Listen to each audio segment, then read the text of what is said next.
গিয়া আমার কাছ থেকে সাইন নিয়ে বলতেছে যে তোমার চাকরি নেই, তুমি এখান থেকে এখনো চলে যাও। এই কথা আমাকে আরো আগে বললো না কেন? আমি এখানে চাকরি করা অবস্থা আজকে 2 বছর আগে আমাকে উপরে মানসিক টর্চারিং করা হইতেছে, প্রতিনিয়ত টর্চারিং করা হইতেছে আমার উপরে হাসপাতালে, একের পরে এক। আমি অসহ্য হয়ে গেছি গা, বহুবার বিচার চাইছি, কোথাও বিচার পেলাম না। বিচার না পাওয়ার কারণে আমি আজকাল তত্ত্বাবধায়কের রুমের মধ্যে আটকাইয়া আমি ওনাকে বুঝিয়ে দিয়ে চাইছিলাম, তারপরে উনি আমার কথা বুঝতে পারেন। উনি পোলা ফাইন বিভিন্ন মানুষ থুক করছে, থুক করে আমাকে আজকে 50 জনের উপরে হাসপাতালের স্টাফ সহ আমাকে মারধর করা হয়েছে। তত্ত্বাবধায়কের কোনো অনিয়ম আছে? হ্যাঁ, অজস্র অনিয়ম। নিয়ম মতন কোনো কাজ পালন করে না সে, কোনো আইনে, সরকার কোনো আইনে সে পালন করে না, সে কোনো আইনে সরকার পালন। আমি সরকারের পক্ষে কথা বলতে চাই না, আজকে আমাকে 50 জনের উপর মারছে, 50 জনের উপরে। সরকারের পক্ষে কথা বলতে চাই না, সরকারের টাকা কামাইতে দিতে আমাকে দিতে আসে না, সরকারকে আমি টাকা কামাই দিব। এখন দেখা যায় যে আমাদের এখানে কোনো অ্যাম্বুলেন্স থাকে না। অ্যাম্বুলেন্স না থাকার কারণে এই অসহায় গরিবদের যে পরিমাণ অর্থ ব্যয় করে বাইরে যেতে হয়, বিভিন্ন সময় সমস্যা আমার প্রয়োজন হয়, এইসব কারণে অত্যন্ত ভোগান্তি হইতেছে। আমাদের আকুল আবেদন যে অতি দ্রুত অ্যাম্বুলেন্স সেবাকে নিশ্চিত করার জন্য অনুরোধ করি। আমরা ঝালকাঠিবাসী সবচেয়ে মানে অবহেলিত। আমাদের এখানে যে রুগী আসে কিন্তু কোনো সরকারি যে অ্যাম্বুলেন্স, এই অ্যাম্বুলেন্স সেবাটা আমরা পাচ্ছি না। এখানে যখন সরকারি অ্যাম্বুলেন্সকে ফোন দেওয়া হয় তখন এবার বলে এটার সমস্যা, ওটার সমস্যা, নষ্ট। আসলে এটা ঝালকাঠি সদর হাসপাতাল 250 শয্যা হাসপাতাল, কিন্তু সেই যে সুযোগ সুবিধাগুলো আমরা এখানে ঝালকাঠিবাসী সব বঞ্চিত। বিগত কতদিন যাবৎ ঝালকাঠি সদর হাসপাতালে সরকারি অ্যাম্বুলেন্স ড্রাইভার না থাকায় শৃঙ্খলা অবস্থায় আছে। যখনই ফোন দেওয়া হয় মানে ড্রাইভার নাই, কিন্তু আমরা যখন এই যে গরিব অসহায় যারা আছেন তারা অন্য বাহিরের অ্যাম্বুলেন্স যখন ফোন করে নেওয়া হয় তখন বেশি ভাড়ায় যেতে হয়। আসলে খুবই দুর্ভোগ এই গরিব অসহায়দের জন্য। ঝালকাঠি সদর উপজেলা স্বেচ্ছাসেবক দল। আমি এখানে আমার 2টা রোগী নিয়ে ওয়েট করতেছিলাম প্রায় 11:30 থেকে। তো এই লোকটাকে আমি বারবার দেখতেছিলাম, তত্ত্বাবধায়ক সাহেবের রুমে ঢুকছে, বের হচ্ছে। ওখানে তার প্রথমবার ভাবছিলাম তার হয়তো বা পিয়ন হবে না, এরকম গেটের কাছে দাঁড়ানো কেন। তো দেখলাম মাঝখানে হয়তো বা একটা 30 মিনিট টাইম হবে, এমন টাইমে সে ভিতরে গেল, তাকে ডেকে নিয়ে পাশে কনফারেন্স রুমে নিয়ে গেল। কনফারেন্স রুমে নিয়ে গিয়ে দেখলাম কথা বললো। আমি আবার একটু সন্দেহ ছিল যে কারণ কি, ভিতরে নিয়ে গেল কেন। আমি আর জানলা থেকে দেখার চেষ্টা করতেছিলাম, মতো অবস্থায় দেখলাম যে তাকে ধাক্কা দিয়ে সরিয়ে দরজাটা তালা দেওয়ার চেষ্টা করতেছে। আমি সামনে গিয়ে বললাম, কি ব্যাপার, আপনি তালা দেন কেন, আপনি কে, আপনার পরিচয় বলুন, তারপরে জানতে পারবেন। তো এখন চিন্তা করলাম যে হয়তো বহিরাগত হতে পারে, তার সাথে আমার তর্কের কোনো দরকার নেই, এটা প্রশাসন দেখবে।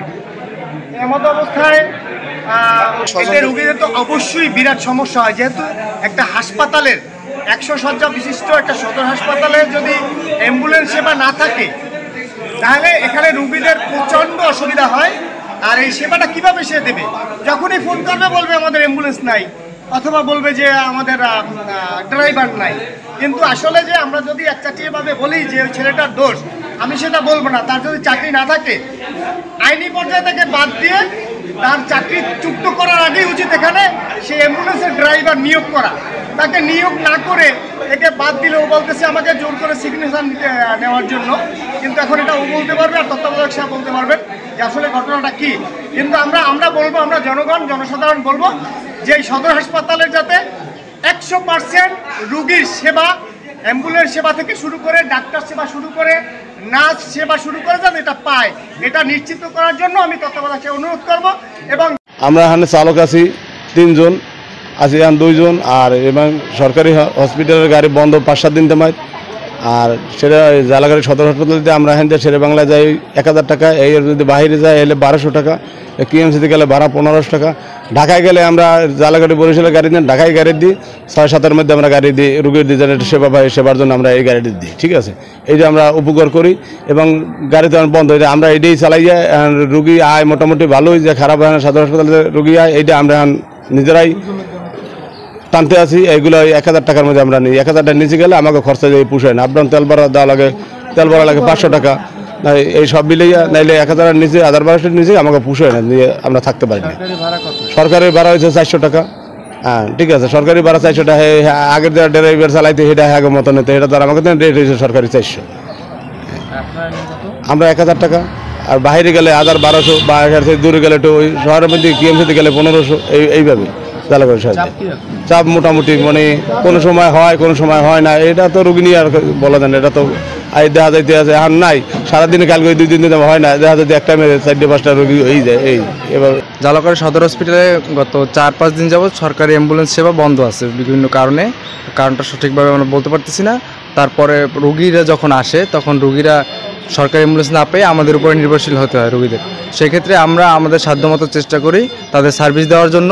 সেক্ষেত্রে আমাদের যেহেতু একটা খরচার ব্যাপার আছে, সেই ক্ষেত্রে আমরা 1000 টাকার মতো, 1200 টাকা কিছু ক্ষেত্রে, মানে 1200 টাকা বলতে মেডিকেল থেকে বাইরে যদি যায় সেই বিষয়ে হসপিটাল টু মেডিকেল আমরা 1000 টাকা করে ভাড়া নিয়ে থাকি সাধারণত রোগীদের কাছ থেকে। আর রোগীর চাপ বলতে এটা হচ্ছে গিয়ে অনেক সময় সারাদিনও হয় না, অনেক সময় রাত 2-3টার দিকে হয়, 1:30টার দিকে হয়। আলহামদুলিল্লাহ আমাদের থেকে রোগীরা সার্ভিস পেয়ে স্যাটিসফাইড। সরকারি আমরা যতদূর জানি সরকারি রেট প্রতি কিলোমিটার 10 টাকা হিসাবে সরকারি ভাড়া জালাকাঠি সদর হসপিটাল থেকে বরিশাল শেরেবাংলা 400 টাকা আপডাউনে ভাড়া হয়। আর আমরা 1000 টাকা করে নিচ্ছি, যেহেতু আমাদের তেল থেকে শুরু করে যাবতীয় খরচ লাইবিলিটি আমাদের ভাড়ার উপর থেকে বহন করতে হয়। 5-7 দিন হইতে অ্যাম্বুলেন্স বন্ধ জালাকাঠির। তা আমরা রুগী ফ্যামিলিতে যারা হয় ফোন দিয়ে আমাদের আনে, 1000-1200 টাকা ভাড়া, আমরা বরিশাল যাই। অ্যাম্বুলেন্স ড্রাইভার আউটসোর্সিং সাবেক শাহাদাত হোসেন, তার কাছে আমরা 2 মাস ধরে সেই ইউজার ফি, রোগী পরিবহন বাবদ ইউজার ফি জমা দিচ্ছে না, এবং সেই সাথে অফিসার্স কোয়ার্টারে একটি রুমের মধ্যে সে অবস্থান করে, সেখানে সে মাদক সেবন করে। ইতিপূর্বে তার কাছে 35 পিস ইয়াবা পাওয়া গেছে তার অ্যাম্বুলেন্স ডাকতে। এখন আজকে আসার পর তার যেহেতু স্বাস্থ্য অধিদপ্তর থেকে তার চাকরি নেই এই মর্মে আমাদের কাছে পত্র এসেছে, আমরা তাই সেটা তাকে বলেছি যে তোমার নিকট সংরক্ষিত জমা থাকা ইউজার ফি সব ফেরত দাও, এবং অফিসার্স কোয়ার্টারে দখল রাখা কোয়ার্টারটি তুমি ছেড়ে দাও। এটা তাকে পত্র লিখে আমরা তাকে হাতে দিয়েছি, এবং এরপরে সে পত্র পাওয়ার পরে আমাকে পাশের রুমে রিকোয়েস্ট করে নিয়ে যায়। সবার অনুরোধে আমি পাশের রুমে যাই, তার নাকি কোনো ব্যক্তিগত কথা আছে। আমার স্টাফরা সবাই অনুরোধ করতে আমি তার পাশের রুমে কথা শুনতে চাই, তখন সে দরজা হঠাৎ করে বন্ধ করে দিয়ে আমাকে অ্যাসল্ট করার চেষ্টা করে, এবং তার হত্যা পরিকল্পনা ছিল। তার আচরণ দেখে মনে হয় তার মধ্যে হত্যা পরিকল্পনা ছিল। আমাদের এখানে অ্যাম্বুলেন্স মূলত কোনো ড্রাইভার নাই বর্তমানে। ড্রাইভারের জন্য আমরা পত্র লিখেছি, ড্রাইভার কয়েকদিনের মধ্যেই ড্রাইভার বিভাগীয় পরিচালক স্যার পদায়ন দিবেন। তার মধ্যে থেকে আমরা এখন সেবা তারপরে চালিয়ে যাচ্ছি। প্রাইভেট অ্যাম্বুলেন্সের সহযোগিতায় আমরা সেবা চলমান রেখেছি, কিন্তু এর মধ্যে যেহেতু তার চাকরি নাই, সে মাদক সেবন করে, এবং তাকে দিয়ে আমরা গাড়ি চালাতে পারতেছি না, এটা আমাদের কমিটি সিদ্ধান্ত নিয়েছে, এবং কমিটি তার কাছে চাবি নিয়ে অ্যাম্বুলেন্সগুলোকে প্রতিরক্ষার জন্য, প্রোটেকশনের জন্য গ্যারেজে ঢুকিয়ে তালা মেরে ছিলগালা করে দিয়েছে।